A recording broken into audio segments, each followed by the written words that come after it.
hours where you're not studying, you're not in class. And you need to use that for studying, because it's like Rajan was telling us, is that it gets very intense. Your classes are very different from you're used to. Your curriculum, your studies, all that's going to change drastically. Ask any A-level student and they'll tell you their whole life changed, at least academically. So we give you these gap periods so that you don't have to go home and do 7 hours of studying. You can do several hours here at school while you're on it, and we encourage you to do that, yeah? Also, you can play basketball if you want to, so why not? Science students?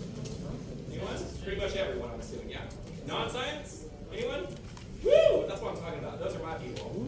I don't do the numbers. I don't do the science. I'm just yeah. On Sundays, because we're a Monday through Friday type of schedule, on Sundays are when your practical labs are. So if you're taking like the physics or biology or chemistry, that all happens on Sunday mornings and afternoons. So prepare for that kind of mentality, and that's where we run it through.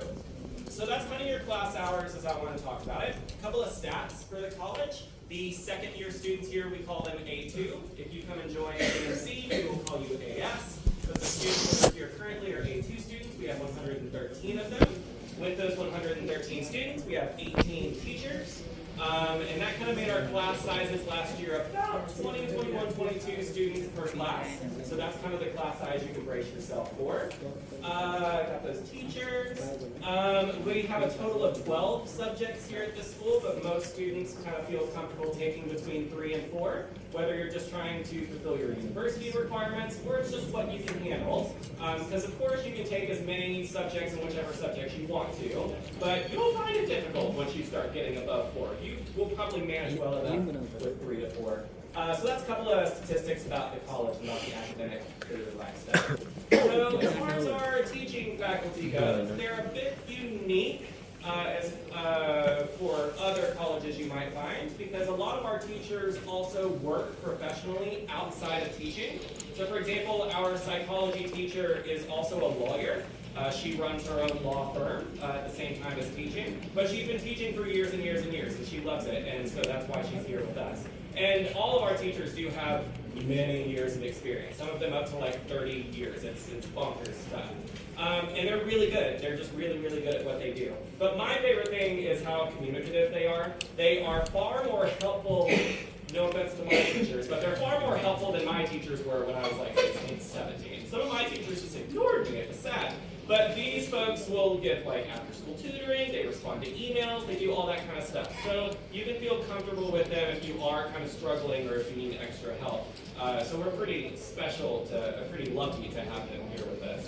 Now as far as the facilities go for your academics, we do have a couple of stuff that is specific for your academics. We have our library, which is upstairs on the top floor. It also currently serves as our study center because we're still building that at the moment. But it's a great, quiet little place. We have academic books, non-academic books. We encourage you to read as well as do your homework, so that's a place for you. All you science kiddos, we've got our science labs. We've got separate ones for physics, chemistry, biology, all that fun stuff. A full art studio full of probably too many art supplies and several bowls of fruit for some reason. So we got that full art studio. You might pass it as you go on that way.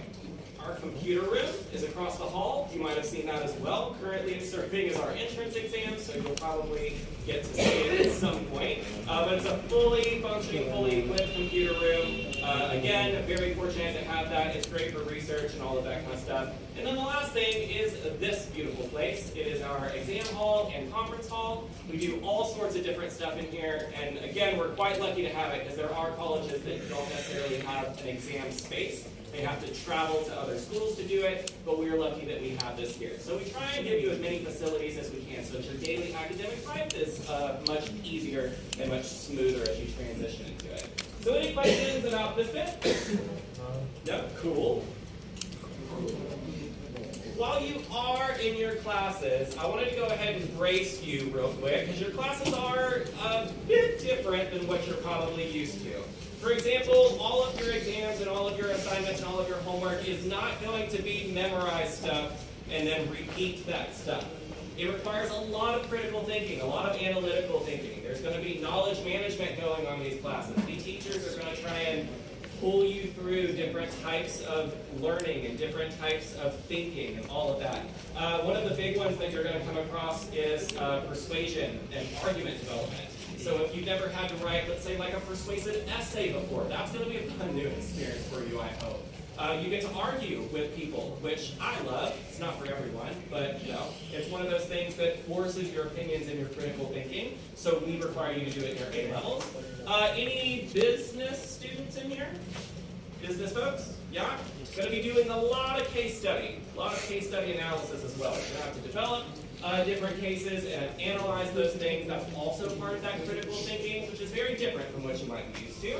Finally, the last two are your research skills and drawing conclusions. So this is just the kind of stuff that you get to think about when you're in those classes. Might as well get your brain in the mode of walking through that. Because it'll make it much, much easier once you do it. And it's cool because you get to use so many more skills than you would in your +2. So people that do in their A-levels are much more prepared for actual life than students that maybe just do a regular SEE or +2 or whatever it happens to be. So that's pretty interesting. Raise your hand if you have ever seen this website.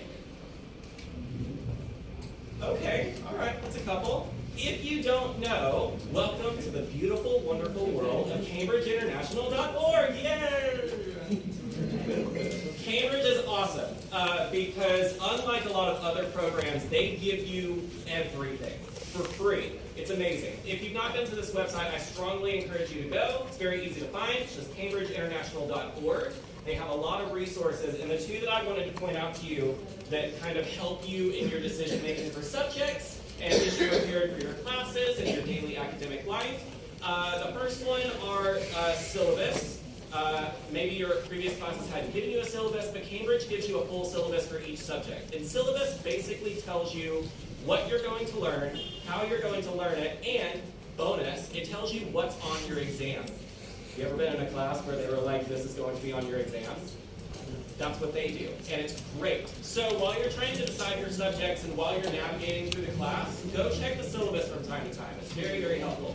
But my favorite bit are the past papers. Has anybody ever done any past papers before, seen them before? Double, I see some like, yeah. Past papers are real, actual exams from previous years that they posted online. It's the actual exam. I think the most recent one they did was probably 2019 or 2020. It was the real exam for that subject that year. You can go and see what it looks like, and it helps you prepare for it. So all of that long list of skills that was probably confusing for you to look at, those past papers show you what kind of questions they're going to ask you. Super helpful as you're navigating through it, yeah? So that was academic life. Any questions? Wonderful. You ready to look at the fun stuff? Me too. Let's look at some fun things. We do a lot of cool ECA and CCA activities here. Remember, ECA is extracurricular, so that's stuff that really doesn't have anything to do with your classes or your curriculum. One of those that we do are expedition tours or excursions. On the calendar, we usually try and have at least two.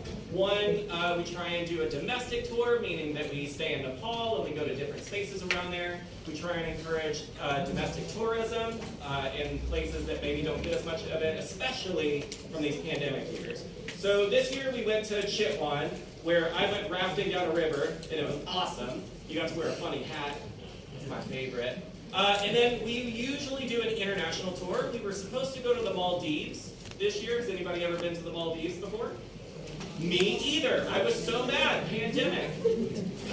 So this coming year, hopefully we get to actually do it this time. But since we didn't this other time, we ended up going to Mustang, which was a really cool experience. We climbed a mountain. Not really, but we thought about it. And we played in snow a lot, which was my favorite part. So we do get to go on these tours. They're optional.